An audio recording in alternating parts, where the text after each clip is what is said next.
పరిశుద్ధ గ్రంథం చూద్దాము. సామెతల గ్రంథం సొలొమోను రాసిన సామెతలు 4వ అధ్యాయము 26వ వచనం. 4వ అధ్యాయము 26వ వచనం. నీవు నడుచు మార్గమును సరళము చేయుము, అప్పుడు నీ మార్గములన్నీ స్థిరములగును. చాలు పిల్లరా, స్థలం ఉంచినట్టయితే ప్రార్థన చేద్దాం. మహాపరిశుద్ధుడా, ప్రేమ గల తండ్రి, కృపగల మా దేవ, చదవబడి లేఖన భాగాలను దీవించండి, ఆశీర్వదించండి. నీ ఆత్మచేతను నింపండి, నీ ఆత్మచేతను నింపి నాలో మీరుండి వచ్చిన నాయన నీ ప్రియులతో అందరితో మీరే మాట్లాడండి. అయ్యా అంతరం ద్వారా నింటి వారితో మీరు మాట్లాడండి.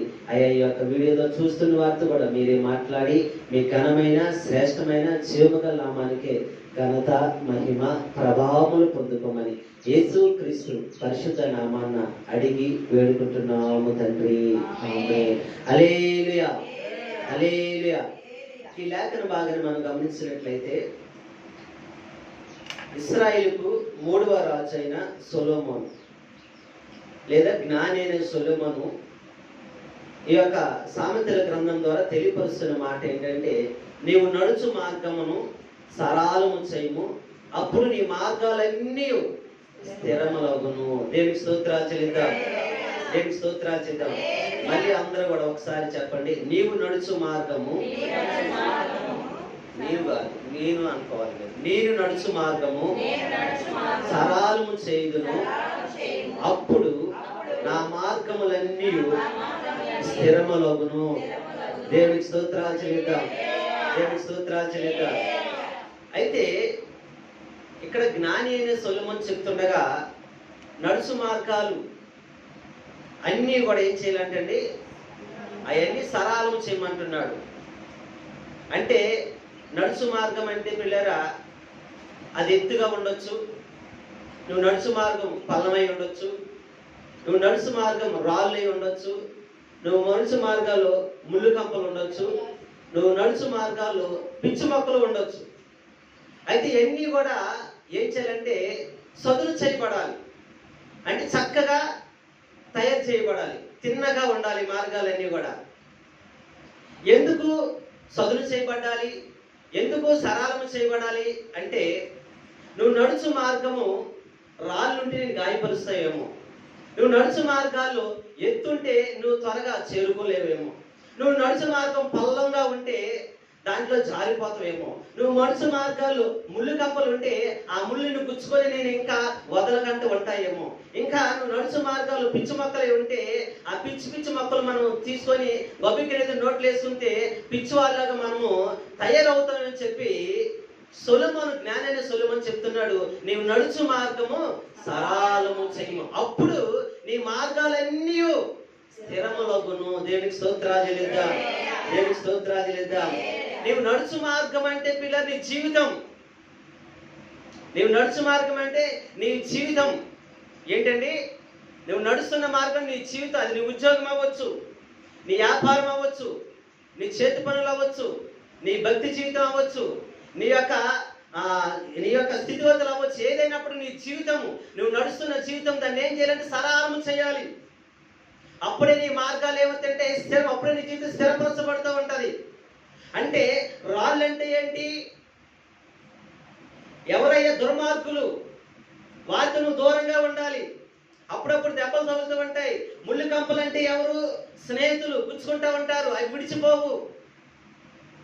అయ్యా పిచ్చి మొక్కలు అంటే ఏంటి? తెలిసి తెలియనితో స్నేహం చేస్తూ ఉంటావు, వారితో పాటు తిరిగితే నిన్ను కూడా దొంగంటే నిన్ను కూడా పిచ్చివాడు అంటూ ఉంటారు. అయ్యా ఇంకా ఎవరైనా ఉంటే పిల్లరా చూస్తే ఎత్తు పొలాలంటే ఏంటంటే పిల్లరా, కుటుంబంలో ఉన్న ఎత్తు పొలాలు, బంధుమిత్రులు ఉన్నంటి వారు, ఎత్తుగంటే అధికారం కలిగినంటి వారు, ధనం కలిగినంటి వారు, వారిని హేళనగా చేస్తారు, పడదోసేస్తూ ఉంటారు. ఇంకా లోతులో ఉన్నంటి వారంటే భక్తిహీనులు అవ్వచ్చు, లేదంటే ఆ ధనం లేనంటి వారు అవ్వచ్చు. నిన్ను కించపరుస్తుంటారు, నిన్ను కూడా ఏం చేస్తారంటే ఆ లోతులోకి లాగేస్తూ ఉంటారు. కాబట్టి నీ జీవితం ఏమవ్వాలంటే, నీ జీవితాన్ని నువ్వు ఎంచుకున్నావు కాబట్టి ఆ నడుస్తున్న మార్గం ఏముందో దాన్ని స్థిరపరచాలి. నువ్వు నడుస్తున్న జీవితం స్థిరపరచాలి, బలపరచాలంటే దాన్ని ఏం చేయాలంటే పిల్లరా సరళము చేయాలి. దేనికి స్తోత్రాలు లేదా అంటే ముళ్ళు కంపలాంటి గుచ్చుకుంటున్నా, ఆ ముళ్ళు గుచ్చుకుంటే కాలు గుడిచిపోతుందా? పోదు. ఎంతో బాధపడి దాని శరీరానికి మళ్ళీ గుచ్చి తీస్తే కానీ పోదు అది. నీలో గాయం పెడతా ఉంటారు స్నేహితులు అవ్వచ్చు, వాళ్ళు విడిచిపోవాలి. నీ రక్త సంబంధాలు అవ్వచ్చు, ధనం కలిగిన అంటే అవ్వచ్చు, నువ్వు స్థిరపడే వరకు నువ్వేం చేయాలంటే వాళ్ళందరూ వదిలించుకోవాలి. హల్లెలూయా. ఏం చేయాలండి? వారందరినీ వదిలించుకోవాలి. ఎందుకంటే నీ నడుచు మార్గం అంటే నీ జీవితమే. నీ జీవితాన్ని వెళ్ళి సదును చేసుకుంటుండాలి. దేవునికి స్తోత్రాలు చెల్లిద్దాం. అంటే నా జీవితాన్ని నేను ఏం చేసుకోవాలండి? సదును చేసుకుంటుండాలి. నా జీవితంలో స్నేహితులు ఉండొచ్చు, నా జీవితంలో బంధువులు ఉండొచ్చు, నా జీవితంలో అనేక మంది దుర్మార్గులు ఉండొచ్చు, నా జీవితంలో అనేక మంది కళలతో కూడిన, అనేక మంది వ్యవహారాలతో కూడిన అనేక మంది ఉండొచ్చు. నా జీవితము స్థిరపరచబడాలి, నా జీవితము బలపరచబడాలి, ఆశీర్వదించబడాలంటే ఏం చేయాలి? వాళ్ళు తాగుబోతులు ఉంటే, లేదా గాయపరిచే వాళ్ళు ఉంటే, నాకు గుచ్చుకునే వాళ్ళంటే వారిని ఏం చేయాలంటే విడిచిపోవాలి. ఏం చేయాలండి? వారిని విడిచిపోవాలి. అందుకే నీవు నడుచు మార్గము సరళము చెయ్యు, అప్పుడే నీ మార్గాలన్నీ స్థిరములవుతాయి. దేవునికి స్తోత్రాలు చెల్లిద్దాం. హల్లెలూయా. ఉద్యోగంలో రాణించాలన్నా, చదువులో రాణించాలన్నా, వ్యాపారంలో రాణించాలన్నా, చేతి పనులో రాణించాలన్నా, భక్తిలో రాణించాలన్నా, దేవుడి సన్నిధిలో నువ్వు రాణించాలంటే నీవు మడుచు మార్గం ఏంటి? సదును చేసుకుంటుండాలి. దేవునికి స్తోత్రాలు చెల్లిద్దాం. నీ జీవితాన్ని సదును చేసుకోకపోతే, నీ జీవితాన్ని సరి చేసుకోకపోతే నీకన్నీ కూడా ఏముంటాయంటే రాళ్ళు ఎదురవుతూ ఉంటాయి, ముళ్ళు కంపలు ఎదురవుతూ ఉంటాయి, లోయలు ఎత్తులు ఎదురవుతూ ఉంటాయి, వాగులు వంకలు ఎదురవుతూ ఉంటాయి. వాటిని నువ్వు సదును చేసుకోకపోతే నువ్వు నడవలేవు. అడుగడుగున శ్రమలు, అడుగడుగున దుఃఖం, అడుగడుగుని వ్యాధులు, అడుగడుగుని కూడా పుట్టలో పడిపోతూ ఉంటావు. కాబట్టి నీ జీవితాన్ని నువ్వేం చేసుకోవాలంటే సదును చేసుకోవాలి. దేవునికి స్తోత్రాలు చెల్లిద్దాం. అయితే ప్రియులారా, ఈ యొక్క జ్ఞాని అనే సొలొమోను చెప్తూ ఉంటాడు. ఆ పై వచనములో ఏముంటాయంటే 24 వచనములో మూర్ఖపు మాటలు నీ నోటికి రానీయకము, పెదవుల నుండి కుటిలమైన మాటలు. హల్లెలూయా. ఏమి రాకూడదంట? మూర్ఖపు మాటలు రానివ్వకూడదు. పెదవుల నుండి కుటిలమైన మాటలు అంటే ఉన్నవి లేనట్టుగా మాట్లాడడం, లేని ఉన్నట్టుగా చెప్పడము, అబద్ధపు మాటలు చెప్పడము, కుటిలమైన మాటలు అంటే ఒకరు కించపరచడము, ఒకరు తక్కువగా చేయడము, ఈ మాటలు కూడా రానివ్వకూడదు. ఈ మాటలు రాణించినా సరే నీ జీవితం ఏమవుతుందంటే సరళము చేయబడదు, నువ్వు సదును చేయబడు, నీ మార్గాలని స్థిరములుగా ఉండవు. అందుకే అదే జ్ఞాని సొలొమోను అంటాడు, నీ కన్నులు ఇటుగాని అటుగాని చూడక నీ కనురెప్పలు నీ ముందర సరిగా చూడాలి, సూటిగా చూడాలంట. అంటే కనురెప్పలు చూసారా? ఏం చేస్తావు? నా వైపు చూడండి, అందరు నా వైపు చూడండి, కింద కాదు. కనురెప్పలు చూడండి, ఎట్ట చూస్తుంటారు కొంతమంది. ఇక్కడే ఉంటారు, ఎట్ట చూస్తుంటారు. అంటే చుట్టూ చూస్తూ ఉంటారు, కానీ దేవుడు నీ కనురెప్పలు ముందర సూటిగా చూడాలని చెప్తున్నాడు. దేనికి స్తోత్రాలు చేద్దాం. నువ్వు సూటిగా ఎందుకు చూడాలంటే నీ జీవితం సరిచేయబడాలంటే, నీ జీవితం స్థిరముగా ఉండాలంటే నీ మార్గాలన్నీ కూడా సరళపరచాలి. దేనికి స్తోత్రాలు చేద్దాం. హల్లెలూయా. చూడండి ప్రియులారా, బైబిల్ గ్రంథంలో మనం చూస్తున్నట్టే పేతురుని మనం చూడొచ్చు. ప్రభువైన యేసుక్రీస్తు సముద్రంలో నడుస్తూ ఉంటారు. ఆయన నడుస్తున్నాడు. పేతురు భయపడిపోయా, అయ్యా నువ్వు నిజమైన దేవుని కుమారుడు నిజమే అంట, అయితే నేను కూడా నీటిలో నడిచిరా అంటే పేతురు నడుస్తూ ఉంటూ గాలి వస్తూ ఉంటుంది. గాలికి భయపడిపోయి ఏం చేస్తారంటే పిల్లారా, గాలిని చూసి భయపడిపోయి నీటిలో మునిగిపోతూ ఉంటాడు. నీటిలో మునిగిపోయి కేకలేస్తూ ఉంటాడు. దేనికి? చూడటం వల్ల గాలిని. దేనికండి? చూడటం వల్ల ప్రియులారా, చూడటం వల్ల పడుకు మునిగిపోతాడు, కేకలు వేస్తూ అంటాడు. నీవు కూడా అందుకే నీ ఒడి అటు చూడకూడదు. నీ జీవితం సరి చేయబడాలంటే నువ్వెవరి వంక చూడకూడదు, నువ్వెవరితో వ్యత్యాస పడకూడదు. నీ జీవితం సరి చేయాలంటే నీ మార్గం సదును చేయబడాలి. అప్పుడే నీ మార్గాలన్నీ కూడా స్థిరములుగా ఉంటాయి, నీ జీవితం స్థిరపరచబడతా ఉంటా. దేనికి స్తోత్రాలు చెల్లిద్దాం. అదే పరిశుద్ధ గ్రంథంలో మనం ఇంకో కార్యం చూడొచ్చు. సంసోను బలవంతుడు, దేవుని అభిషేకం పొందినట్టు వాడు, పుట్టింది మొదలుకొని ఇదిగో తల వెంట్రుకలు నాచి చేయబడినట్టు వాడు. ప్రియులారా, ఫిలిష్తీయులను రక్షించాలని ఫిలిష్తీయుల కోసం ఒక న్యాయాధిపతిని ఎన్నుకుంటే ఆయన కూడా గాజా ప్రాంతానికి వెళ్ళి ఆయన కూడా వేశ్యలైన ఒక వైపు చూసి ఏమైపోతాడంటే పడిపోతా ఉంటాడు. లాస్ట్కి ప్రాణాన్ని పోగొట్టుకుంటాడు. కారణం ఎందుకు? తన కనులు ఇటు అటు చూడక ఏం చేసినట్టు పిల్లరా అటు ఇటు అటు చూస్తూ ఉన్నాడు కాబట్టి ఏమేడంటే పడిపోయాడు పిల్లరా. కానీ దేవుడు చెప్తున్నా ఈ కనురెప్పలు ఇటైనట్టును చూడక నీ ముందర సూటిగా చూడమని చెప్తున్నాడు. దేనికి స్తోత్రాలు చేయలేదా? హల్లెలూయా. ఎటు చూడాలండి? సూటిగా చూడాలి. సూటిగా చూస్తే మనం సదును చేయబడతామంటాము. సదును చేయబడితే మన మార్గాలన్నీ స్థిరపరచబడతామండి. మన జీవితం స్థిరపరచబడతాం, మన కుటుంబం స్థిరపరచబడుతుంది, మన కుటుంబం దీవించబడతాం, మన కుటుంబము బలపరచబడుతుంది. దేవునికి స్తోత్రాలు చేయలేదా? హల్లెలూయా. అయితే పిల్లరా, ఇక్కడ ఒక 3 మాటలు ఉన్నాయి మన జీవితంలో మనం సరి చేసుకోవాల్సినవి. ఒక 3 మాటలు ఉన్నాయి. ఆ 3 మాటలు మనం ఈరోజు ఉపదేశించుకుందాము. ఏంటంటే దేవదేవుడు చెప్తున్న మాట, నేను నడుచు మార్గము సరళము చేయము, అప్పుడే నీ మార్గాలన్నీ నడుచు మార్గము సరళము చేయము, అప్పుడే మార్గాలన్నీ స్థిరము. అయితే ప్రియులారా, మనం గమనించినట్లయితే మన నడుచు మార్గము సరళము చేయపను అనుకోండి, జరిగేది ఏంటంటే ప్రియులారా, మన జీవితము మనం పాడు చేసుకోవడమే. ఏం చేయగలండి? మన జీవితం మన చేతిలో ఉంది. మన జీవితాన్ని మనం సరళం చేసుకోలేదు అనుకోండి, మన జీవితం మనం పతనం చేసుకోవటమే. అర్థమవుతుందని నేను చెప్పింది? మన జీవితాన్ని మనము సరి చేసుకోపోను అనుకోండి, ఏమవుతుందంటే మన జీవితము మనం సిగ్గుపడాల్సి వస్తుంది, దోషగా నిలబడాల్సి వస్తుంది. అంటే మన ప్రవర్తన ఏమై ఉండాలి? సరి చేసుకోవడం. మన ప్రవర్తన ఒక మంచి ప్రవర్తన కలిగి ఉండాలి. మన ప్రవర్తన అంటే మన వ్యక్తిత్వం. మన వ్యక్తిత్వం సరి చేసుకోలేమనుకోండి, మనం దోషగా నిలబడాలి. మన వ్యక్తిత్వం సరి చేసుకోలేకపోండి, మనం ఏం చేయాలంటే హేళనగా ఉంటాం అనేక మందికి. అందుకే మన జీవితాన్ని మనం ఏం చేస్తాం? సరి చేసుకోవాలి మొదటగా. ఒకవేళ సరి చేసుకోలేకపోయినాం అనుకోండి, మన వ్యక్తిత్వం ద్వారా మన పతనం మొదలవుతూ ఉంటుంది, మన ప్రవర్తన ద్వారా మన పతనం మొదలవుతూ ఉంటుంది. ఎవరి ద్వారా అండి? మన వ్యక్తిత్వం ద్వారా, మన ప్రవర్తన ద్వారా మన పతనం మొదలవుతుంది.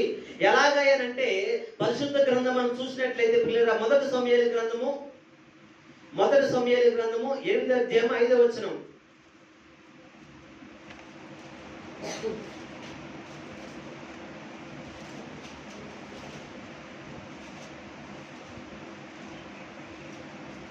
మొదటి సమూయేలు గ్రంథము 8వ అధ్యాయం 5వ వచనం.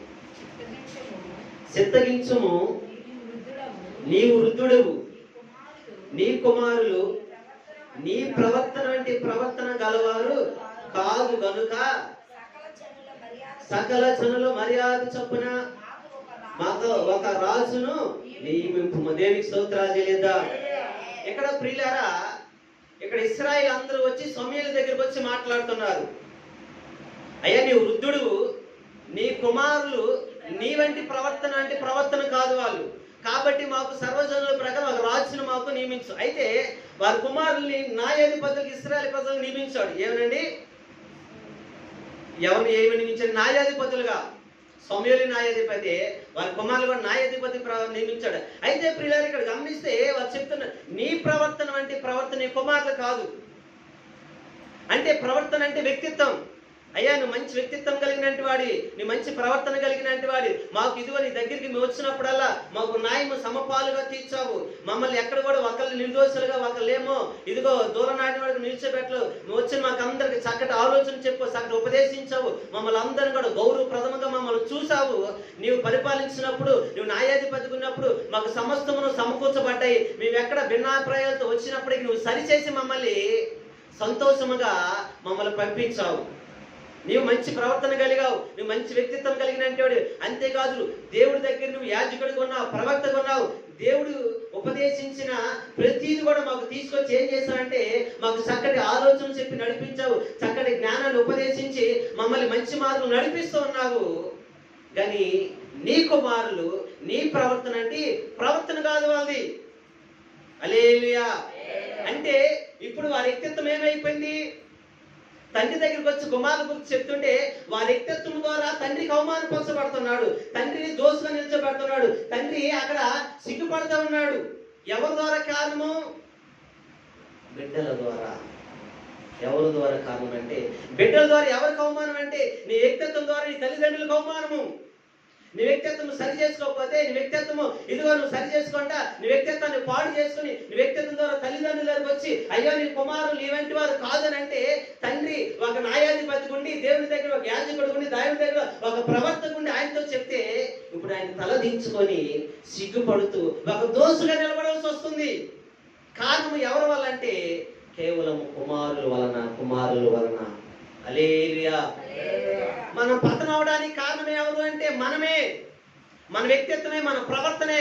మన వ్యక్తిత్వం బాగుంటే, మన ప్రవర్తన బాగుంటే పిల్లారా, మన దోస్తులు ఎక్కడ నిలిచిపెట్టం తల్లిదండ్రులని, మన దోస్తులుగా తల్లిదండ్రులను సిగ్గుపరచం ఎక్కడ కూడా. అమ్మో నీ కుమారుడు నీ ప్రవర్తన కంటే ఇంకా సత్ప్రవర్తన కలిగినంటే వాడుగా అని చెప్తూ ఉంటారు. కానీ నీ ప్రవర్తన బాగోలేనప్పుడు దోస్తుగా నీ దగ్గర మాట్లాడరు, కానీ నీ తల్లిదండ్రులు కించపరుస్తూ ఉంటారు. ఎవరి ద్వారా? మన ప్రవర్తన ద్వారా, మన వ్యక్తిత్వం ద్వారా. ఇప్పుడు సమూయేలు దగ్గరికి వచ్చి ఇశ్రాయేలు ప్రజలందరూ వచ్చి ఎవరి దగ్గర మాట్లాడుతున్నారు? వారి కుమారులతో మాట్లాడట్లేదు. దోసుగా ఎవరు నిలిచిపెడుతున్నారంటే సమూయేలు నిలిచిపెడుతున్నారు. ఎవరు నిలిచిపెడుతున్నారంటే, ఈరోజు ఇక్కడున్న మీరందరూ కూడా మీ వ్యక్తిత్వం బట్టి, మీ ప్రవర్తన బట్టి మీ తల్లిదండ్రులు అవమానపరచబడకూడదు. వ్యక్తిత్వం బట్టి మీ తల్లిదండ్రులు సిగ్గుపడకూడదు. వ్యక్తిత్వం బట్టి తల్లిదండ్రులు ఇతరుల దగ్గర దోషులుగా ఉండకూడదు. ఎలా ఉండాలంటే మీ వ్యక్తిత్వం బట్టి గౌరవప్రదంగా మీ తల్లిదండ్రులు చెప్పుకునే విధంగా ఉండాలి. హల్లెలూయా. కానీ ఇక్కడ ప్రియులారా చూస్తే అలాగ లేరు. కానీ ఎలాగున్నారు వారి కుమారులు అంటే, పై వచనం చదవండి, ఆ పై వచనం 3వ వచనం చదవండి. వీరు బెయేర్షెబాలో న్యాయాధిపతులుగా ఉండిరి. అతని కుమారులు అతని ప్రవర్తనను అనుసరింపగా ధనాపేక్షలై లంచములు పుచ్చుకొని న్యాయమును తిప్పివేయగా. చాలు ప్రియులారా, ఏం చేస్తారంటే లంచం పుచ్చుకుంటున్నారు. వారు ఎలా ఉన్నారంటే న్యాయాధిపతులుగా ఉన్నారు. అంటే ప్రజలందరికీ న్యాయం తీర్చడానికి ఒక పెద్ద వ్యక్తిగా ఉన్నారు. వారు పెద్ద వ్యక్తిగా గౌరవపదమైన ఒక పోస్టులో ఉన్నారు. అయితే వాళ్ళు ఏం చేయాలి? వచ్చిన వారందరికీ సమపాలమైన న్యాయం తీర్చాలి, సమాధానంతో పంపాలి. కానీ వాళ్ళు ఏం చేస్తున్నారంటే లంచాలు పుచ్చుకుని న్యాయాన్ని తిప్పివేస్తున్నారంట. ఇప్పుడు ఆ వ్యక్తిత్వం ఏమైపోయింది? వారి ప్రవర్తన ఏమైపోయింది అంటే పాడైపోయింది. వారి జీవితాన్ని చేతులారా వారే పాడు చేసుకున్నారు. వారి జీవితాన్ని కేవలం వారి యొక్క వ్యక్తిత్వం ద్వారా కేవలం పతనపరచబడ్డారు. వారి జీవితము ప్రియులారా, వారి వ్యక్తిత్వం ద్వారా వారి గుంటలో పడివేసుకుంటున్నారు. వారి జీవితము వారి వ్యక్తిత్వం ద్వారా ఏమవుతుంటే వాళ్ళు హేళనగా చేయబడుతూ ఉన్నారు, దోషగా నిలబడుతూ ఉన్నారు. వారి జీవితాన్ని వాళ్ళే కొలెక్ట్ చేసుకున్నారు ప్రియులారా. ఇప్పుడు సమూయేలు దగ్గరికి వచ్చి ఏమడుతున్నారు? మాకు ఇంకా న్యాయాధిపతులు వద్దయ్యా, సర్వజనుల ప్రకారం మాకు ఒక రాజును చేయండి.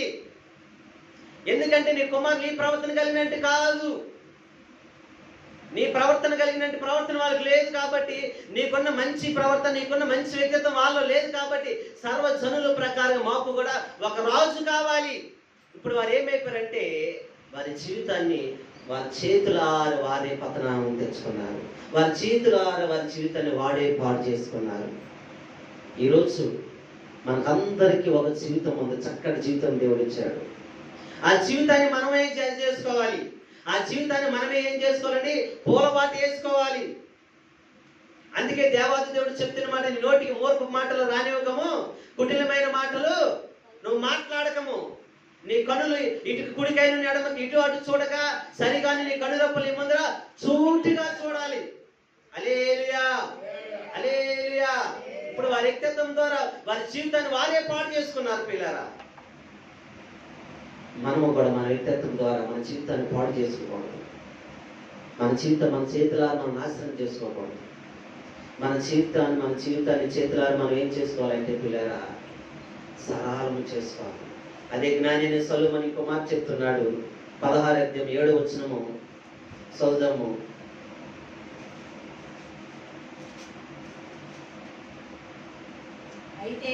అయితే యెహోవా కాదండి, సామెతల గ్రంథం ఒకని ప్రవర్తన యెహోవాకు ప్రీతికరమగును, ఆయన వారి శత్రువులను సహా వారి మిత్రులుగా దేవునికి స్తోత్రాలు చేద్దాం.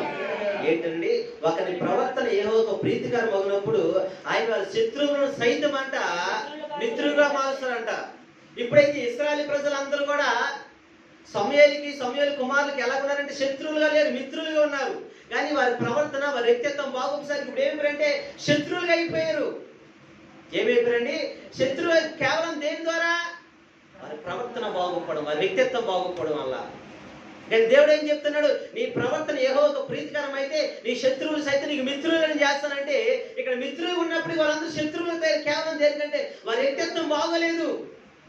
వారి వ్యక్తిత్వం ద్వారా ప్రజలు గాయపరచబడ్డారు, వ్యక్తిత్వం ద్వారా బంధువులు గాయపరచబడ్డారు, వ్యక్తిత్వం ద్వారా వారి తండ్రి అవమానపరచబడ్డాడు, వారి వ్యక్తిత్వం ద్వారా వారి తండ్రి దోషిగా నిలబడ్డాడు. అక్కడ వారి వ్యక్తిత్వం ద్వారా వారి కుటుంబాన్ని వారు సర్వనాశనం చేస్తున్నారు, వారి వ్యక్తిత్వం ద్వారా వారి జీవితాన్ని సర్వనాశనం చేస్తున్నారు, వారి వ్యక్తిత్వం ద్వారా వారి కుటుంబాన్ని వారి క్షేత్రాలు పాడు చేసుకున్నారు.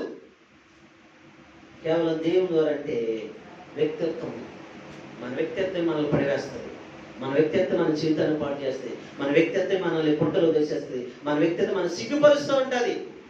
కానీ నీకంటే ముందుగా నీ వ్యక్తిత్వం ఏం చేస్తుంది? నీ తల్లిదండ్రులను అవమానపరుస్తూ ఉంటుంది, నీ తల్లిదండ్రులను సిగ్గుపరుస్తూ ఉంటుంది. హల్లెలూయా. అయితే పిల్లరా చూడండి, ప్రభువు యేసుక్రీస్తు వారు లోకాసు వార్త 11:17 మాట చెప్తూ ఉంటాడు. ప్రభువు యేసుక్రీస్తు వారు లోకాసు వార్త 11:17 ఆయన వారి ఆలోచన ఎరిగి వారితో ఇట్లనెను, తనకు తానే వ్యతిరేకముగా వేరుపడిన ప్రతి రాజ్యమును పాడైపోవును, తనకు తానే విరోధమైన ఇల్లు. చాలు ప్రియులారా, ఏంటండి?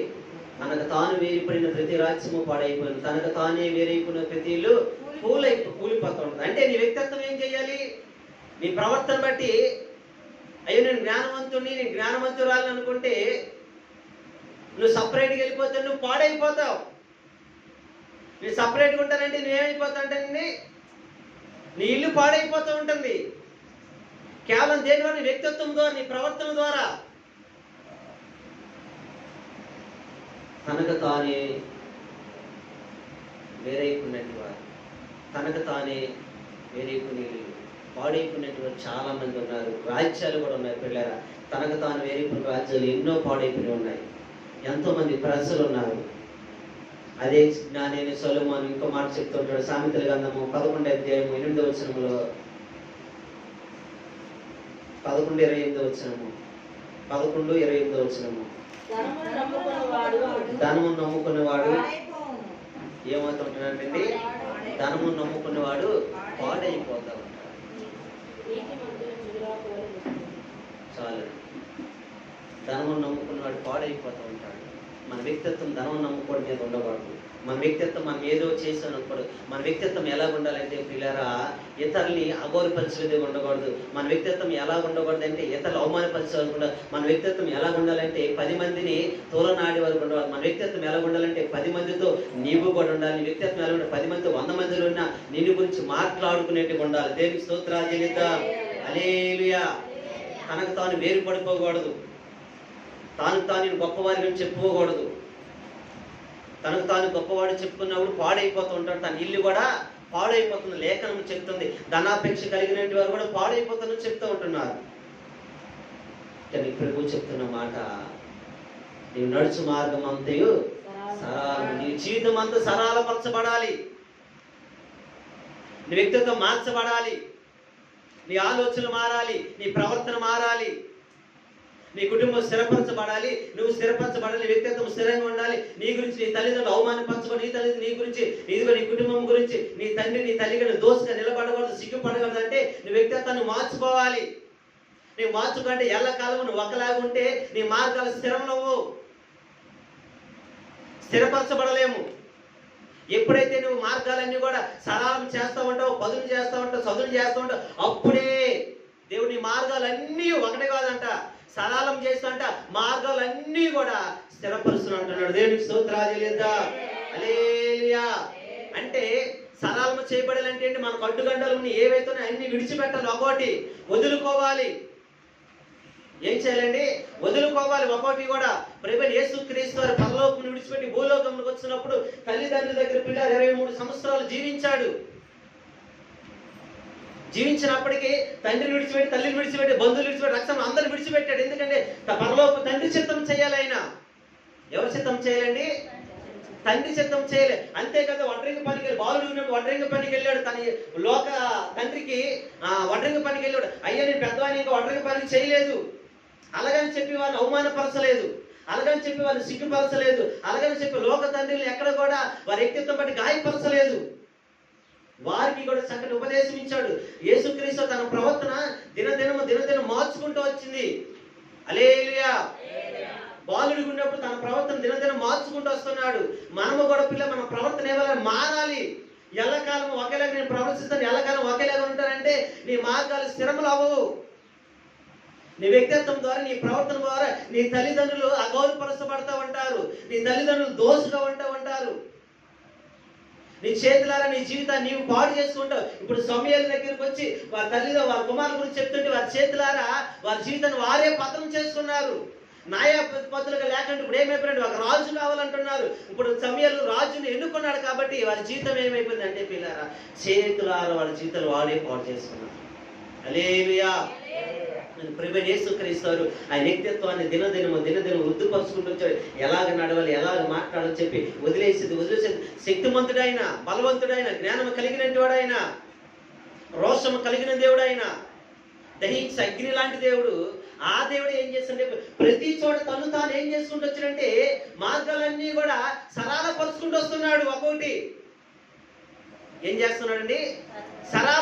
రాయితో పుట్టినట్టు వారిని పట్టలేడు ఆయన, మాటలతో దూషించినట్టు వారు దూషించలేడండి. కానీ ఆయన ఎందుకు వదులుకుంటూ వస్తున్నాడు, ప్రతిదీ కూడా తింపుకుంటూ వస్తున్నాడు. మన జీవితంలో కూడా పిల్లరా మన మార్గాలు సరళపరచబడాలి, మన వ్యక్తిత్వం బాగుండాలి, మన ప్రవర్తన బాగుండాలని అంటే మొలకంపలాంటి అవి రెండు విధాలుగా ఉపయోగపడతాయి. ముళ్ళకంపలు మనం ఆడే మాట నిత్యము కూడా హృదయాలు నాటుకుండిపోతూ ఉంటుంది. ఏమవుతుంది? స్నేహితులతో ఆడే మాట, బంధువులతో ఆడే మాట, ముళ్ళకంపలు. ఈ మాట ఏంటంటే మన ఆ మాట అలా ఉండిపోద్ది, గాయపరచబడినట్టు అలా ఉండిపోద్ది. ఇంత మాట అంటావు కానీ ఏం చేయాలి? వాటిని తుంచివేయాలి, శరీరం నుంచి తీసివేయాలి. రాళ్ళు మనం ఎప్పుడు గాయపరుస్తూ ఉంటాయి, దెబ్బలు తగులుతుంటాయి. వాటిని కూడా వదిలించుకోవాలి. ప్రతిదీ కూడా వదిలించుకుంటేనే, ప్రతిదీ కూడా వదిలించుకొని తప్పించుకుంటూ వస్తేనే పిల్లరా, సదులు చేసుకుంటే ఎప్పుడైతే వస్తావో అప్పుడు నీ జీవితం స్థిరపరచబడుతుంది, బలపరచబడుతుంది, దీవించబడుతుంది. దేవునికి స్తోత్రాలు లేదా? హల్లెలూయా. మొదటి మాట, మన వ్యక్తిత్వమే మన పతనం. ఏంటండి? మన వ్యక్తిత్వం అంటే ప్రవర్తన, మన ప్రవర్తనే మన పతనానికి కారణం. రెండవది చూస్తే మన వ్యక్తిత్వమే మన ఆశీర్వాదం, మన ప్రవర్తనే మనకు దీవెన, మన ప్రవర్తనే మనకు ఆశీర్వాదం. దేవునికి స్తోత్రాలు చేద్దాం. రెండవ మాటగా చూస్తే ప్రియులారా,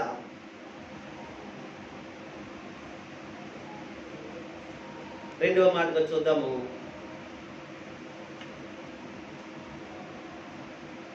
నువ్వు నడుచు మార్గాన్ని సరళం చేసుకుంటే నువ్వు ఆశీర్వదించబడతావు. అంటే నీ ప్రవర్తన, నీ వ్యక్తిత్వము, నీ ఆశీర్వాదం.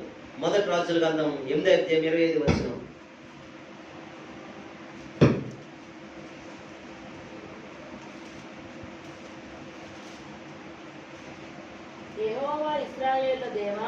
యెహోవా ఇశ్రాయేలు దేవా, నీ కుమారులు సత్ప్రవర్తన గలవారై నీవు నా ఎదుట నడుచున్నట్లు నడిచిన ఎడల నా దృష్టికి అనుకూలుడై ఇశ్రాయేలు మీద సింహాసనుడగువాడు నీకుండకుండా మానడని సెలవిచ్చితివి. నీవు నీ దాసుడును నా తండ్రి యొక్క దావీదునకు ఇచ్చిన వాగ్దానమును స్థిరపరచుము. దేవునికి స్తోత్రాలు చెల్లిద్దాం. ఇక్కడ ప్రియులారా, ఈ సొలొమోను చెప్తున్నాడు. సొలొమోను చెప్తున్న మాట, యెహోవా ఇశ్రాయేలు దేవా, నీ కుమారులు సత్ప్రవర్తన గలవారై నీవు నా ఎదుట నడిచినట్లు, నా ఎదుట నడిచిన ఎడల నా దృష్టికి అనుకూలుడై ఇశ్రాయేలు మీద సింహాసనుడగువాడు నీకుండక మాండని సెలవిచ్చితే. ఎలా నడిచిన ఎడలంటే నా ఎదుట సత్ప్రవర్తన కలిగినట్టు వారు ఉంటే. దావీదు సత్ప్రవర్తన కలిగి నడుచుకున్నాడు, మంచి వ్యక్తిత్వం ఉంది, దావీదు మంచి ప్రవర్తన ఉంది. దావీదు ప్రజలకి ఇదిగో మంచి వ్యక్తిత్వం చూపించాడు, ప్రజలు మంచిగా పరిపాలించాడు. దేవుడు నా దగ్గర కూడా దావీదు నాకు ఇష్టానుసారంగా ఉన్నాడు కాబట్టి దావీదుకి ఒక వాగ్దానం ఇచ్చాడు దేవుడు. నువ్వు మంచి వ్యక్తిత్వం కలిగినటువంటి వాడివి, నువ్వు నా ఎదుట ఎంత సత్ప్రవర్తన కలిగి నడుచుకున్నావు కాబట్టి నీ బిడ్డలు కూడా నా ఎదుట సత్ప్రవర్తన కలిగి నడిచినట్టయితే నీ సింహాసనం మీద ఒకడు నీ కొండగంట మానడు, నీ సింహాసనం నిత్యం నేను ఏం చేస్తుంటే స్థిరపరుస్తానని చెప్పున్నాడు. దేవునికి స్తోత్రాలు లేదా? అదే మాట ప్రియులు ఇప్పుడు సొలొమోను అడుగుతున్నాడు. అడగాలంటే ఎన్ని గట్స్ ఉండాలంటే, ఒకళ్ళు అడగాలంటే దీవిస్తానన్నారండి మీలో ఎవరో ఒక 10 కోట్లు ఇస్తానన్నారు మీలో. చూసారా అరుణాచల సినిమా? దాంట్లో 30 కోట్లు 300 కోట్ల 300 కోట్లు అనుకుంటా 30 రోజులు ఖర్చు పెట్టాలి. తన తండ్రి ఆస్తి ఇంకో కొన్ని వేల కోట్లు రావాలంటే ఈ 300 కోట్లు 1 రూపాయి కూడా ఉండకూడదు. 1 రూపాయి ఉండకూడదు, 30 రోజులు ఖర్చు పెట్టేయాలి. తన కొరకు ఏది కొనుక్కోకూడదు, తన కొరకు 1 రూపాయి ఉంచుకోకూడదు, దాని కొరకు ఏది కూడా ఆశించకూడదు. ఎలా ఖర్చు పెట్టాలి? ఖర్చు పెట్టేయాలి. ఖర్చు పెట్టింది ఇంక 1000 కోట్లు ఇస్తానని చెప్పి అంటాడు. 1000 కోట్లు ఇస్తానని చెప్పు, ముందు ఖర్చు పెట్టేయాలి. కానీ ప్రియులారా, ఆయన ఖర్చు పెట్టి కొద్ది ధనం పెరిగిపోతూ ఉంటుంది, ఖర్చు పెట్టి కూడా ధనం పెరిగిపోతుంది. కానీ 30 రోజుల్లో 300 కోట్లు ఖర్చు పెట్టిన తర్వాత ఇంకా తన ప్రవర్తన కలిగి, తను ఎక్కడ కూడా 1 రూపాయి కూడా ధనాపేక్ష కలిగి, అమ్మో తర్వాత వస్తాయో రావో, తర్వాత ఏమవుతుందో, ముందు 300 కోట్లు నాకు చాలు, నా జీవితానికి ఇవి చాలు, పట్టుకొని వెళ్ళిపోలేదు. ఏం చేయలేదండి? పట్టుకొని వెళ్ళిపోలేదు. చెప్పినట్టుగా ఖర్చు పెట్టేసిన తర్వాత మిగతా వచ్చేవేవిని అడుగుతున్నాడు నిల్చొని. ఎందుకని? 1 రూపాయి తను ఆశించలేదు కాబట్టి. ఇక్కడ సొలొమోను కూడా దావీదుకు ఇచ్చాడు, ఆ ఒక వాగ్దానం ఇచ్చాడు. దేవాదేవుడు దావీదు ఒక వాగ్దానం ఇచ్చాడు, నీ కుమారులు కూడా సత్ప్రవర్తన కలిగి ఉంటే వారిని నీ సింహాసనం మీద కూర్చొని పెడతానంటే ఇప్పుడు సొలొమోను అడుగుతున్నాడు. ఇక్కడ దేవుని ఏమని అడుగుతున్నాడు? ఇశ్రాయేలు దేవా, నీ కుమారులు సత్ప్రవర్తన గలవారై నీవు నా ఎదుట నడిచిన ఎడలా, నా ఎదుట నడిచిన ఎడలా నా దృష్టికి అనుకూలుడే ఇశ్రాయేలు మీద సింహాసనం వాడు నీ కొండక మాడని సెలవిచ్చితే కదా, నీ కూడా సత్ప్రవర్తన కలిగి నడిచాను, నా వ్యక్తిత్వం బాగుంది, నా ప్రవర్తన బాగుంది, నువ్వు చెప్పిన విధంగా నేను నడిచాను, నువ్వు చెప్పిన మార్గాలు కూడా నేను నడిచాను కాబట్టి నన్ను కూడా నువ్వు ఆశీర్వదించు, నన్ను కూడా దీవించు అడుగుతున్నాడు. హల్లెలూయా. ఖర్చు ఉండాలంటే ప్రియులారా, మన ప్రవర్తన బాగుంటే నువ్వు అడగకుంటే దేవుడు నీకు అన్ని ఇచ్చేస్తాడు. నీ ప్రవర్తన బాగుండి నీ తల్లిదండ్రులు అడగండి నీ కాళ్ళ దగ్గరికి అన్ని తీసుకొచ్చి పెట్టేస్తారు. నీ జీవితం బాగుండాలని చెప్పి, నీ ప్రవర్తన బాగుందని చెప్పి, నీ బంధువు అవ్వచ్చు, నీ కుటుంబ సభ్యులు అవ్వచ్చు, నీ భార్య అవ్వచ్చు, నీ భర్త అవ్వచ్చు, కానీ నీ ప్రవర్తన బట్టి ఏమవుతుంది, నీ వ్యక్తిత్వం బట్టి ఏంటంటే నువ్వు కోరుకోవడం చాలు నీ కాళ్ళ దగ్గరకు వచ్చి వాళ్తూ ఉంటాయి. కారణం ఏంటి? నీ ప్రవర్తన బాగుండడం బట్టి, నీ వ్యక్తిత్వం బాగుండడం బట్టి. నీ వ్యక్తిత్వం బాగోలేదనుకో, నువ్వు రూపాయి అడిగి నీకు దొరకదు. కొన్ని కోట్లు ఉండొచ్చు, నువ్వు రూపాయి ఆశించి నీకు దొరకదు. ఎందుకని? నీ వ్యక్తిత్వం బాగోలేదు, నీ నోటి మాట సరిలేదు, నీ చూపు సరిలేదు, నీ జీవితం సరిలేదు, నువ్వు ఎప్పుడు కూడా సరి చేసుకోలేకపోతున్నావు కాబట్టి నీకు 1 రూపాయి కూడా దొరకదు ఉన్నప్పటికీ కూడా. కానీ అదే నీ వ్యక్తిత్వం బాగుంటే, నీ జీవితం బాగుంటే, నీ కుటుంబం బాగుంటే నువ్వు 1 కోటి రూపాయలు అడిగినా సరే 10 నిమిషాలు ముందు వచ్చి పడతా ఉంటాయి. హల్లెలూయా, హల్లెలూయా.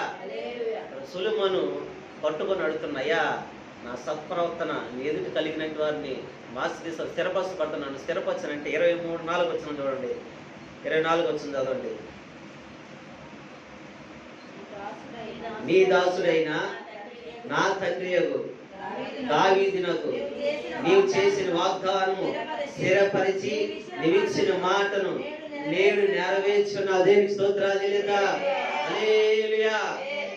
ఏం చేశాడంటే ప్రియులారా, తన కుమారుడు దావీదు కుమారుడు సొలొమోను దావీదు కంటే సత్ప్రవర్తన కలిగి నడుస్తున్నప్పుడు అంట దేవుడు అంట ప్రియులారా తన తండ్రికి ఇచ్చిన వాగ్దానం అంట నెరవేర్చి స్థిరపరిచి బలపరిచి ఉన్నాడంట. దేవునికి స్తోత్రాలు చెల్లిద్దాం. హల్లెలూయా. అడగాల్సిన లేదు, అడిగే పని లేదు పిల్లలు దేవుడి దగ్గర.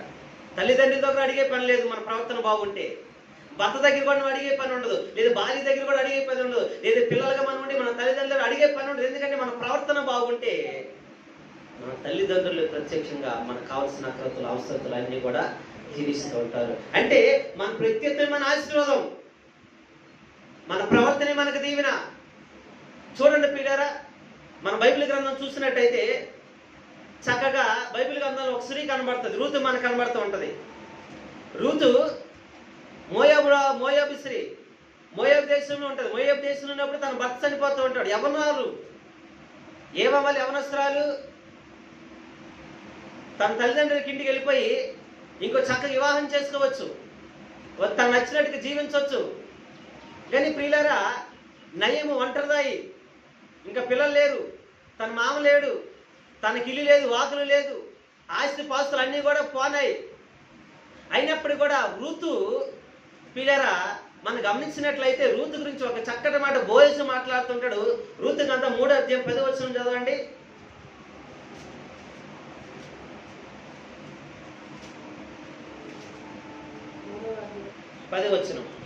అతడు నా కుమారి, యెహోవా చేత నీవు దీవెన నొందినదాను. చాలు ఇప్పుడు ఏం చేతండి?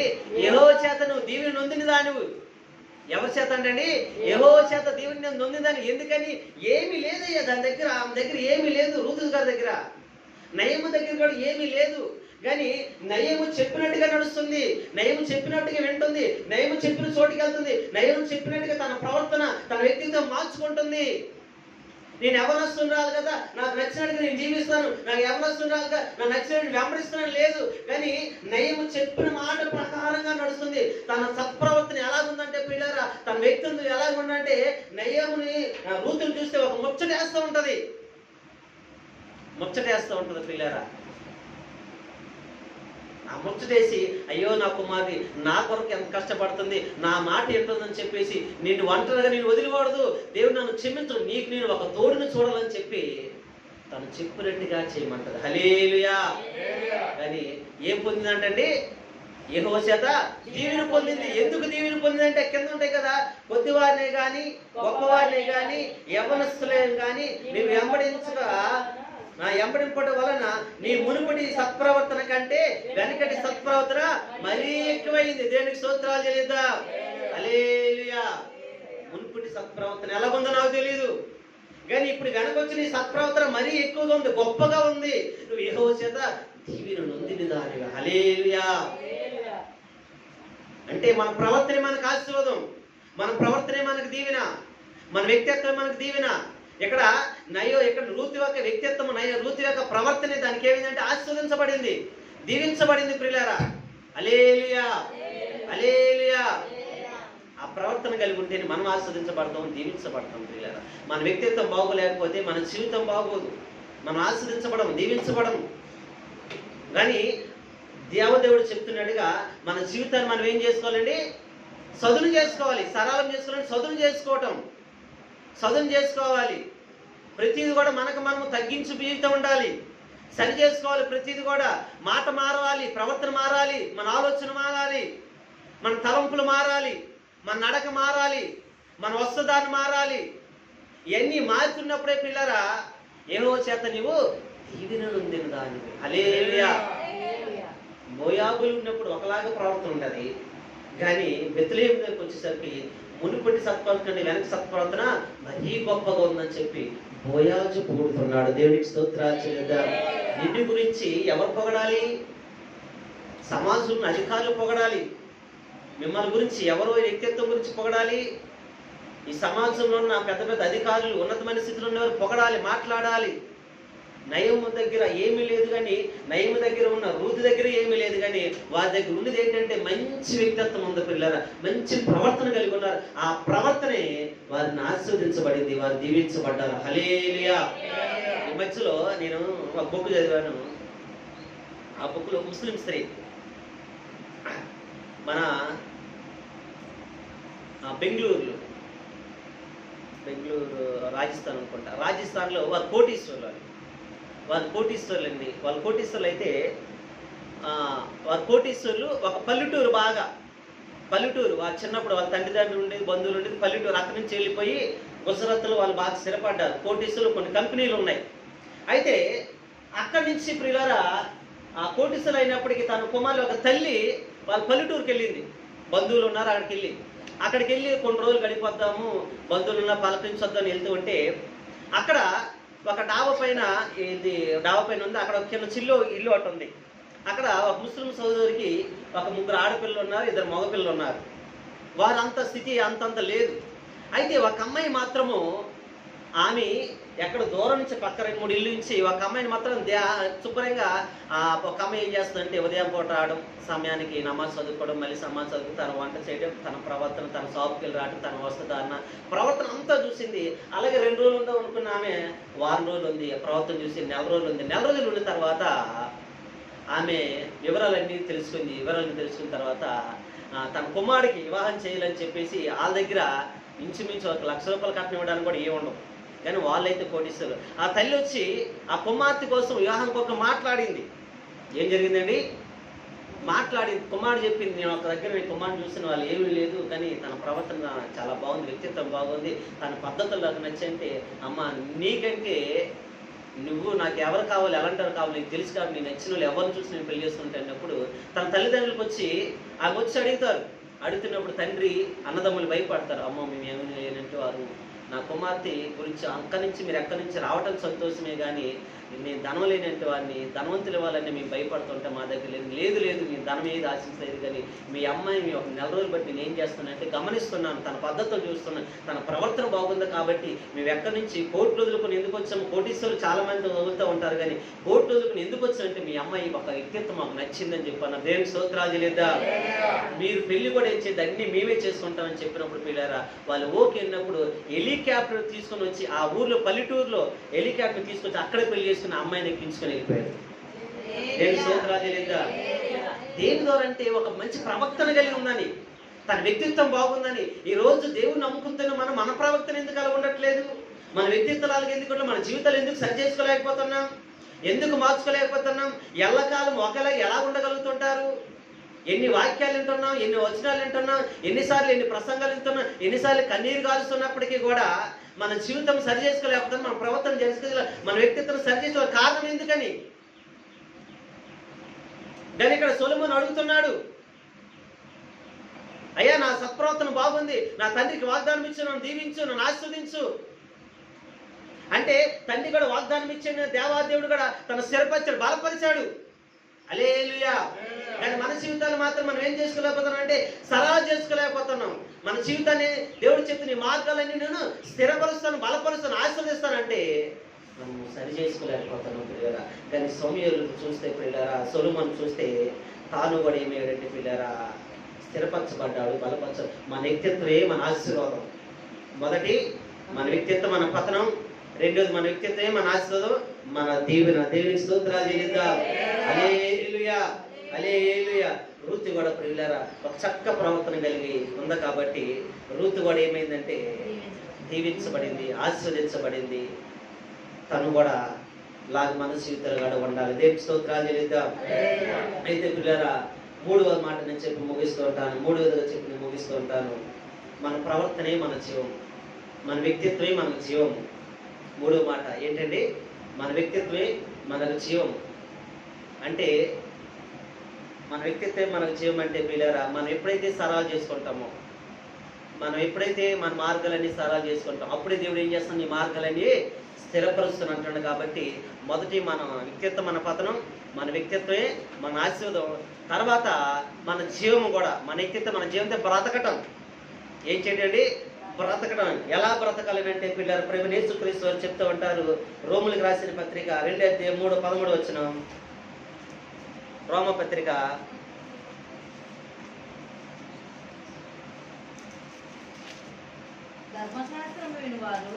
ధర్మశాస్త్రము వినువారు దేవుని దృష్టికి నీతిమంతులు కారు గాని ధర్మశాస్త్రం అనుసరించి ప్రవర్తించువారే నీతిమంతులుగా ఎంచబడు. దేవునికి స్తోత్రాలు చెల్లిద్దాం. హల్లెలూయా. ఇక్కడ మన ప్రవర్తనే మనకు జీవము, మన ప్రవర్తన బట్టి మనం బతుకుతాం. ఎందుకనంటే పిల్లరా దేవదేవుడు చెప్తున్నాడు, ధర్మశాస్త్రం వినివారు దేవుని దృష్టికి నీతిమంతులు కారు. నువ్వు ఎన్ని వాక్యాలు విన్నా, నువ్వు ఎన్ని ప్రసంగాలు విన్నా, నువ్వు ఎన్ని రోజులు దేవుడికి వచ్చి నీతిమంతులు కావు, నీ నీతిమంతులు కాదు. ఇంకా నీతిమంతులు ఎవరే అంటే పిల్లరా ధర్మశాస్త్రం అనుసరించి ప్రవర్తించువారే. ధర్మశాస్త్రం అనుసరించాలి, ధర్మశాస్త్రం అనుసరించి మన ప్రవర్తన మారాలి, మన మాట మారాలి, మన తలంపులు మారాలి, మన ఉద్దేశాలు మారాలి, మన నడక మారాలి. అంటే అనుసరించాలి, క్రియ ప్రకారంగా మనం చేయాలి. అప్పుడే వారు మాత్రమే నీతిమంతులు, వారు మాత్రమే నీతి రాజ్యంలో ప్రవేశిస్తారు, వారు మాత్రమే జీవము కలిగి ఉంటారు. దేనికి స్తోత్రాలు చెల్లిద్దాం. హల్లెలూయా. హల్లెలూయా. ప్రభువైన యేసుక్రీస్తు వారు ప్రియులారా ధర్మశాస్త్రం కొట్టివేయడానికి రాలేదు. కొట్టివేయడానికి వచ్చినప్పుడు కూడా ఆయన ఏం చేశాడంటే ధర్మశాస్త్రం క్రియలను ఏదైతే చేయలేదో ఆయన క్రియ రూపం చేసి చూపించాడు. ఆయన ఏం చేశాడండి? క్రియ రూపంగా చేసి చూపించాడు. ఆయన నడిచాడు. ఆయన ప్రవర్తన మనం గమనించవచ్చు. పాత నిబంధన అంతనం కూడా ఎలాగుంటదంటే మాటకి మాట ప్రాణానికి ప్రాణంలాగా ఉంటది. రోషం గల దేవుడిగా ఉంటాడు. కొత్త నిబంధనకు వచ్చేసరికి దీర్ఘశాంతం గల దేవుడు అయిపోయాడు. ఏమైపోయాడండి? దీర్ఘశాంతం గల దేవుడు, కృపామయుడు, కనికర పూర్ణుడు అయిపోయాడు. ఎందుకంటే తన ప్రవర్తన అంతా కూడా మార్చుకుంటూ వచ్చాడు. తన ప్రవర్తన అంతా కూడా మార్చుకుంటూ ఉగ్రుడై రాలేదు. దీర్ఘశాంతం గలవాడుగా వచ్చాడు. పిల్లల దేవునికి స్తోత్రాలు చెల్లిద్దాం. అంటే ఆయన చెప్తున్న మాట ఏం చెప్తున్నాడండి? ధర్మశాస్త్రం అనుసరించి ప్రవర్తించిన వారే నీతిమంతులుగా ఎంచబడతారు. ఈయన ఏం చేశాడు? ధర్మశాస్త్రం అనుసరించి నడుచుకుంటూ వచ్చాడు. ప్రవర్తన అంతా మార్చబడింది. వెళ్ళిన చోటల్లో కూడా పిల్లరా చాలా దయ్యములను విడగొడితే ఆ ఊరు వారు అందరూ వచ్చి అయ్యా నీ దండం పెడతాడు రుణమాకని చెప్పి అన్నారు. చాలా దయ్యాలు వాళ్ళు కొడితే నోటి మాటతో కూడా సమాధానం చెప్పకుండా మౌనంగా తిరిగిపోయారు. ఇంకొక చోటకి వెళ్ళి ఇదిగో పుట్టుకు గుంటవాన్ని లేపితే వాళ్ళ తల్లిదండ్రులని వారిని కుమారుని కూడా వాళ్ళందరూ కూడా అక్కడున్న ఇశ్రాయేలు ప్రజలు ప్రియులారా పరిచయులందరూ కూడా వేదన చెందించిన మాటలు మాట్లాడుతూ ఉంటారు. కానీ దేవుడు మౌనంగా ఉన్నాడు. తన ప్రవర్తన మార్చుకున్నాడు. తన తలంపులు మార్చుకున్నాడు. యేసుక్రీస్తు వారు మాటకారి. ఆయన మాటకారి కాదంటారా? ఆయన మాటలు జుట్టితేని రారు కానీ మధురమైనవి. ఆయన మధురమైన మాటలు మాట్లాడుతూ అయినప్పటికీ కూడా విశ్రాంతి దినమున స్వస్థపరుచుట నాయమా, స్వస్థపరచబోట నాయమని చెప్పి మాట్లాడు ఒక మాటతోటి వెళ్ళిపోతుండేవాడు. యెరూషలేము దేవాలయంలోకి వెళ్తే రాళ్ళు ఇచ్చుకొని కొట్టేవారు. రాయి అక్కడ ఆగంటే రాయిపోద్ది అలాగా. కానీ రాయి దెబ్బ తిన్నాడు, తగిలింది. తగిలి సైలెంట్గా రావద్దన్నారు, వెళ్ళిపోయినాడు. రాజు దగ్గరికి వెళ్ళాడు. రాజు దగ్గరికి వెళ్ళినప్పుడు దూషించారు. ఒక సూచక్రియ నా కొరకు చెయ్యనంటే మౌనంగా ఉన్నాడు. చేయలేక కాదు ఆయన, చేయలేక సూచక్రియ ఎన్నో సూచక్రియలు చేశాడు, చేయలేక కాదు. కానీ రాజు ప్రవర్తన అక్కడ బాగోలేదు. ఆయన ఏంటి సూచక్రియలే అడుగుతున్నాడు. కానీ దేవుడు అయ్యో నువ్వు నిజమైన దేవుడు, దేవుని కుమారుడు, అయ్యా నా కుమార్తె నేను బాగోలేదు, నాకు నిన్ను చూడటమే నాకు ధన్యతనంటే నిజంగా సూచక్రియ చేసేవాడే. కానీ దేవుడు సత్ప్రవర్తన కలిగి అక్కడ ఉన్నాడు. వెనక నిండా ముందు గాయాలు తన్నేంటి వారు, కొట్టినంటి వారు ఎంతో మంది ఉన్నప్పటికీ కూడా దాన్ని ఎక్కడ కూడా మారు మాట మాట్లాడలేదు. ఆయన ధర్మశాస్త్రాన్ని అనుసరించి ప్రవర్తిస్తున్నాడు కాబట్టి, ధర్మశాస్త్రం అనుసరించి నడుస్తున్నాడు కాబట్టి, అలా నడిచాడు కాబట్టి ఈరోజు మన దగ్గర కూడా ధర్మశాస్త్రం వచ్చింది. ఆ ప్రవర్తన మనం కూడా నడవాలని చెప్పి దేవుడు మాట్లాడుతున్నాడు. దేవుడికి స్తోత్రాలు లేదా? అయితే నేను ఒక మాట చెప్పి ముగిస్తాను పిల్లరా. అందరు నా వైపు చూడండి. మనం పుట్టినప్పుడు ఊపిరి మాత్రమే ఉంటుంది, పేరు ఉండదు. మనం చనిపోయినప్పుడు పేరు మాత్రమే ఉంటుంది, ఊపిరి ఉండదు. ఈ రెండింటి మధ్యలో ఉండేది జీవితం. ఆ జీవితంలో నీ పేరు ఎక్కడ ఉండాలి? భూలోకములు ఉండాలా, జీవ గ్రంథములు ఉండాలంటే అది నీ జీవితం మీద ఆధారపడి ఉంది, నీ ప్రవర్తన మీద ఆధారపడి ఉంది, నీ వ్యక్తిత్వం మీద ఆధారపడి ఉంది. నీ జీవితంలో నీ పేరు ఎలా ఉండాలి? మంచి పేరుగా జీవ గ్రంథంలో ఉంటది, చెడు పేరుగా ఉంటే పరిశుద్ధ గ్రంథంలో ఉండదు. హల్లెలూయా. మంచి పేరు నాకు ఉండాలి, మంచి ప్రవర్తన కలిగి ఉండాలి, మంచి వ్యక్తిత్వం కలిగి ఉండాలంటే పరలోక రాజ్యంలో పరిశుద్ధ గ్రంథంలో ఉంటుంది. దేవునికి స్తోత్రాలు తెలియక అర్థమైందని చెప్పిందండి. మళ్ళీ చెప్పనా, పుట్టినప్పుడు ఊపిరి మాత్రమే ఉంటుంది, పేరు ఉండదు. చనిపోయినప్పుడు పేరు మాత్రమే ఉంటుంది, ఊపిరి ఉండదు. ఈ రెండింటి మధ్యలోనిదే జీవితం. పేరు ఉండాలంటే మరి ఊపిరిని మనం ఎలాగో ఆపలేము. ఊపిరిని ఎవరు పట్టుకోగలుగుతారా? దాని పేరును మాత్రము ఉంచగలుగుతాం. ఎక్కడ? పరిశుద్ధ గ్రంథంలో. దేనికి స్తోత్రాలు తెలియక హల్లెలూయా. ఆ పేరు మనకు ఉండాలంటే నువ్వు నడుచు మార్గం అంతా కూడా నువ్వు సరాలు చేయాలి. నీ జీవితం అంతా కూడా నువ్వు సరి చేసుకోవాలి. ఏం చేయాలండి? నీ జీవితం నువ్వు సరి చేసుకుంటేనే అప్పుడే నీ కుటుంబం స్థిరపరచబడుతుంది, నీ కుటుంబం దీవించబడుతుంది, నీ కుటుంబం ఆస్వాదించబడుతుంది. దేనికి స్తోత్రాలు చేద్దా? ఒకటి నీ ప్రవర్తన నీ పతనానికి కారణం, నీ ప్రవర్తన నీ ఆశీర్వాదానికి మూలం. నీ ప్రవర్తన నిత్య జీవంలోకి నడిపిస్తూ ఉంటుంది. దేనికి స్తోత్రాలు లేదా? నీ ప్రవర్తన ఎవరికి అప్పచెప్తావో, నీ ప్రవర్తన సరి చేసుకుంటావో, నీ ప్రవర్తన సరి చేసుకో, అది నీ చేతిలో ఉంది. కాబట్టి నువ్వు సరి చేసుకుని రూతి వల్ల దీవించబడతావు, ఆస్వాదించబడతావో. దేవుని చేత కృప పొందినదాలే, దీవెన పొందేవా, దేవుని చేత వచనాలైతే నువ్వు అనుకుంటావో, లేదంటే మంచి పేరు సంపాదించుకొని జీవగ్రంథంలో రాపించుకుంటావో, అది నీ ఇష్టం. ఎందుకంటే ఊపుని ఎవరు కూడా పట్టుకోలేరు, పేరుని మాత్రమే జీవగ్రంథం రాయగలుగుతుంటది. అటు విధంగా రాసుకోవాలనుకుంటే ప్రార్థన చేద్దాము, మోకరిల్లిద్దాము, ప్రభు సన్నిధిలో ఒప్పుకుందాము. మోకరిల్లిద్దాము, ప్రభు సన్నిధిలో ఒప్పుకుందాము. మోకరిల్లిద్దాము, ప్రభు సన్నిధిలో ఒప్పుకుందాము.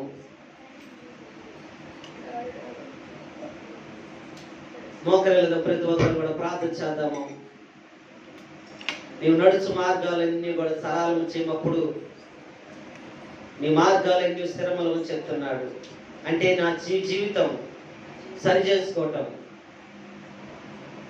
నీ జీవితాన్ని నువ్వు సరి చేసుకుంటే, నువ్వు సదురు చేసుకుంటే, నువ్వే ప్రయత్నించినా, నువ్వే మార్గాలు నడిచినా అవన్నీ కూడా దేవుడు స్థిరపరుస్తామని చెప్తున్నాడు. నీ ప్రవర్తనే నీ పతనానికి కారణం. నీ ప్రవర్తనే నీ పడివేస్తుంది. నీ ప్రవర్తనే నేను కూలదోస్తుంది. నీ ప్రవర్తనే తల్లిదండ్రులకు వేదన కలగజేస్తుంది. నీ ప్రవర్తనే ఇదిగో తల్లిదండ్రులు దోషంగా నిలబెడుతుంది. నీ వ్యక్తిత్వమే నీ తండ్రులకు శోభ కలగజేస్తుంది. నీ వ్యక్తిత్వము తల్లిదండ్రులకు విరోధంగా ఉంటుంది. నీ వ్యక్తిత్వమే ఇదిగో తల్లిదండ్రుల దగ్గర ఇదిగో ఒక దోషులుగా నిలిచబెడుతుంది. లేదా నీ వ్యక్తిత్వం బాగుంటే, నీ జీవితం బాగుంటే సొలొమోను లాగా నువ్వు ఆశీర్వదించబడతావు, దీవించబడతావు. నీ ప్రవర్తన బాగుంటే ఇదిగో ఒక రూతిలాగా యెహోవా చేత కృప పొందిన దానిలాగా ఉంటావు, దీవులు పొందిలాగా ఉంటావు. నీ వ్యక్తిత్వం బాగోకపోతే నీవు పతనాస్థితికి ఉంటావు. నీ వ్యక్తిత్వం సరి చేసుకున్నావు అనుకో, ఇదిగో నువ్వు దీవించబడిన దానికి ఉంటావు. నీ వ్యక్తిత్వం సరి చేసుకోలేకపోతే నీ కుటుంబాన్ని నాశనం చేసుకున్నట్టు ఉంటావు. దేవదేవుడు చెప్తున్న మాట, ప్రభువైన యేసుక్రీస్తు వారి అధికారం ఒప్పుకునేలా, ప్రభువైన యేసుక్రీస్తు వారికి ప్రవర్తనకి నువ్వు ఇటైనను నీ కనులు ఇటైన అటైన చూడక నీ కను రెప్పల ముందర చూటిగా చూడమని చెప్తున్నాడు. నీ నోటికి ఇదిగో నీ నోటికి మాటలు అవి ఇష్టానుసారమైన మాటలు కాకుండా, ఇతరులు గాయపరిచే మాటలు కాకుండా నువ్వు మాట్లాడాలని చెప్తున్నాడు. నీ జీవితాన్ని నువ్వు సరి చేసుకుంటున్నావా లేదా? నీ జీవిత పతనానికి కారణం నీవు అవుతున్నావా? లేదు ప్రభువా, నేను నా జీవితాన్ని సరి చేసుకుంటున్నాను. అయ్యా, మీరు ధర్మశాస్త్రానుసారంగా మీరు ప్రవర్తించారు, మిమ్మల్ని పోలే నేను నడుచుకుంటాను ప్రభువా. అయ్యా, నేను పతనం అవ్వడానికి, నేను సిగ్గుపడడానికి, నేను అవమానించబడ్డానికి నా వ్యక్తిత్వమే నా పతనానికి కారణమైంది అయ్యా. నా నోటి మాటలే నాకు కారణమయ్యా. అయ్యా, నా చూపులే కారణమయ్యాయి ప్రభువా. నన్ను అడకే కారణమైంది ప్రభువా. దయచేసి నువ్వు క్షమించండి అయ్యా. సొలొమోను చెప్తున్నట్టుగా సత్ప్రవర్తన కలిగి నడుచుకున్నాను చెప్తున్నాడు ప్రభా. అయ్యా, దేవుడికి అప్పచెప్పుకున్నాడు ప్రభా. నాయన ఈ రోజు తండ్రి నాయన రూతు కూడా ఏ చేతనైనా దీవులు పొందుదానిలాగా ఉంది ప్రభా.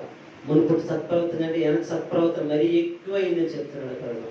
అలాగే నడిచే కృప నాకు దయచేయండి, అటు గొప్ప కృప నాకు అనుగ్రహించండి. అంతేకాదు నైనా ధర్మశాస్త్రం వినేటి వారు నీతిమంతులు కారని చెప్తున్నా ప్రభా. ధర్మశాస్త్రానుసారంగా ప్రవర్తించేవారే నీతిమంతులు అని చెప్తున్నావు ప్రభా. ఇప్పటి వరకు నేను ధర్మశాస్త్రం నడవలేదు నాయన. అయ్యా, నువ్వు చెప్పిన ప్రవర్తన కలిగి నేను నడవలేదు ప్రభా. నా వ్యక్తిత్వం ద్వారా అనేక మంది దూషించాను, నాకు నేను గాయపరుచుకున్నాను. నా కుటుంబం ప్రభా నాయన స్థిరం లేదయ్యా. నా ఉద్యోగం స్థిరం లేదు, నా వ్యాపారం స్థిరం, నా పిల్లల స్థిరం లేదు నాయన. మరి స్థిరపరచండి ఆయన. అయ్యా, నీకు స్తోత్రములు స్తోత్రములు స్తోత్రములు. ప్రార్థించేద్దాం. కొద్ది మాటలు దేవుడు దీవించి ఆశ్రయించను గాక. ఆమేన్. ప్రార్థించాక ప్రతి ఒక్కరు కూడా ప్రార్థనలో